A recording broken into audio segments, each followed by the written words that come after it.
प्रिय छात्रों, हिंदी के इस शिक्षण सत्र में आपका हार्दिक स्वागत है। आज हम कवि परिचय के अंतर्गत प्रथम पाठ के कवि कबीर दास के परिचय का अध्ययन करेंगे।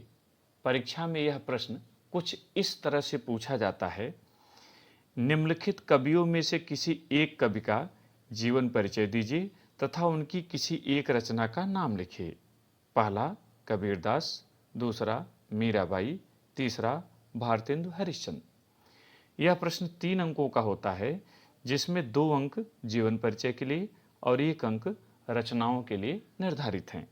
किंतु परीक्षा में किसी भी कवि का परिचय देते समय जीवन परिचय, भाषा शैली, रचनाएं और हिंदी साहित्य में स्थान, इन शीर्षकों के अंतर्गत परिचय लिखने की परंपरा है। ध्यान रहे कि अत्यंत संक्षेप में अपनी बात कहनी है, क्योंकि यह प्रश्न लघुत्तरी श्रेणी का है। हम जीवन परिचय की शुरुआत करें इससे पहले कुछ प्रमुख बातें आप जान लें, क्योंकि उन्हें आप लिख तो नहीं सकते, विस्तार अधिक होगा, किंतु एक विद्यार्थी को जानना चाहिए। संत कबीरदास जी तत्कालीन परिस्थितियों की उपज थे। समाज में वैमनस्य था, हिंदू मुस्लिम वर्चस्व को लेकर कलह छिड़ी हुई थी। अतः कवि ने इन कुरीतियों को दूर करने पर बल दिया। जहाँ एक ओर हिंदुओं को फटकारते हुए उन्होंने कहा, माला फेरत जुग भया, गया न मन का फेर, कर का मन का डारी दे, मन का फेर, तो दूसरी ओर मुस्लिम समुदाय को भी उन्होंने सावधान किया। काकर पाथर जोरी के, मस्जिद लई चुनाए, ताचढ़ मुल्ला बांग दे, क्या बहरा हुआ खुदाए। मांसाहार का विरोध करते हुए उन्होंने बड़ी बेबाकी से कहा था, बकरी पाती खात है, ताकी काढ़ी खाल, जे नर बकरी खात हैं, तिनको कौन हवाल। भक्ति का सुंदर रूप कबीर के काव्य में द्रष्टव्य है। एक उदाहरण देखें। कबीर कूता राम का, मुतिया मेरा नाव, गले राम की जेवरी, जित खींचे तित जाओ। गुरु की महिमा के संबंध में अनेक सरस दोहे कबीर के काव्य में भरे पड़े हैं। एक उदाहरण देखें। यह तन विष की बेलरी, गुरु अमृत की खान, शीश दिए जो गुरु मिले, तो भी सस्ता जान। प्रिय छात्रों, इस प्रकार आप समझ सकते हैं कि कबीर का काव्य समाज में भाईचारा उपस्थित करने के लिए था। यही कारण था कि उन्होंने सादा जीवन और उच्च विचार पर बल दिया। उनके मृत्यु के संबंध में भी कई जनश्रुतियां हैं।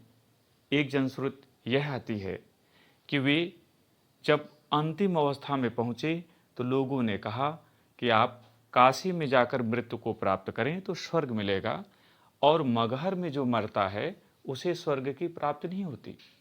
कबीर इससे बिल्कुल सहमत नहीं थे। उन्होंने कहा कि जो कबीरा काशी मरे, रामय कौन निहोर। उन्हें राम पर पूरा विश्वास था और इनके राम निर्गुण थे, निराकार ईश्वर थे, जिसे राम कृष्ण आदि नामों से संबोधित करते थे। अंतिम समय में मगहर चले गए। ऐसा कहा जाता है कि जब इनकी मृत्यु हुई तो हिंदू और मुस्लिम दोनों शिष्य आपस में झगड़ने लगे। हिंदू इन्हें जलाना चाहते थे, मुस्लिम दफनाना चाहते थे। तभी उधर से एक फकीर का आगमन हुआ। उन्होंने इनके विवाद को सुना और इनके 100 पर से चादर हटा ली, तो वहाँ केवल कुछ पुष्प पड़े थे और कुछ नहीं था। उसे दोनों में उन्होंने बांट दिया। हिंदुओं ने जला दिया और मुस्लिमों ने दफना दिया। ये सब उद्धरण कितने सही हैं कितने गलत, इसके बीच में जाने की आवश्यकता नहीं है, किंतु ये उद्धरण ये बताते हैं कि कवि का व्यक्तित्व असाधारण था। आइए जीवन परिचय देखें। भक्ति काल के ज्ञानाश्रयी शाखा के प्रतिनिधि कवि एवं समाज सुधारक संत कबीरदास का जन्म सन 1398 ईस्वी में काशी में हुआ था। ऐसा कहा जाता है कि इन्हें एक विधवा ब्राह्मणी ने जन्म दिया और लोक लाज के भय से काशी के लहरतारा नामक तालाब के किनारे छोड़ दिया, जहाँ से नीमा और नीरू नामक जुलाहा दंपति ने इन्हें घर लाकर इनका पालन पोषण किया। बड़े होने पर लुई नामक स्त्री से इनका विवाह हुआ, जिससे पुत्र कमाल और पुत्री कमाली उत्पन्न हुई। इनके गुरु का नाम स्वामी रामानंद था।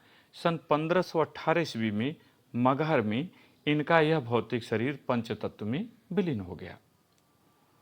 भाषा शैली। कबीर की भाषा को पंचमेल खिचड़ी अथवा सधुक्कड़ी कहते हैं। इन्होंने अपने काव्य में दोहा, चौपाई एवं गेय पद शैली को अपनाया है। रचनाएं। कबीर की एकमात्र रचना बीजक है, जिसके निम्नलिखित 3 भाग हैं: साखी, सबद, रमैनी। साखी यह दोहा छंद में रचित है। इसमें कवि की शिक्षाओं एवं सिद्धांतों का वर्णन है। सबद यह गेय पदों के रूप में रचित है। इसमें कवि के अलौकिक प्रेम एवं उनकी साधना पद्धति का विवेचन है। रमैनी यह चौपाई छंद में रचित है। इसमें कवि के रहस्यवादी एवं दार्शनिक विचारों का विवेचन है।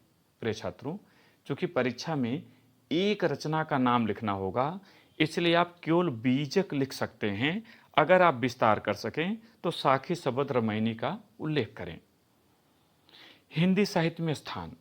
कबीर का हिंदी साहित्य में अद्वितीय स्थान है। उनके संबंध में कहा गया है, तत्व तत्व कबीरा कही, तुलसी कही अनूठी, बची खुची सूरा कही, और कही सब झूठी। प्रिय छात्रों, मुझे उम्मीद है कि आप इसके आधार पर जीवन परिचय को अपनी उत्तर पुस्तिका में नोट करेंगे, अभ्यास करेंगे और बेहतर परिणाम प्राप्त करेंगे। बहुत बहुत धन्यवाद।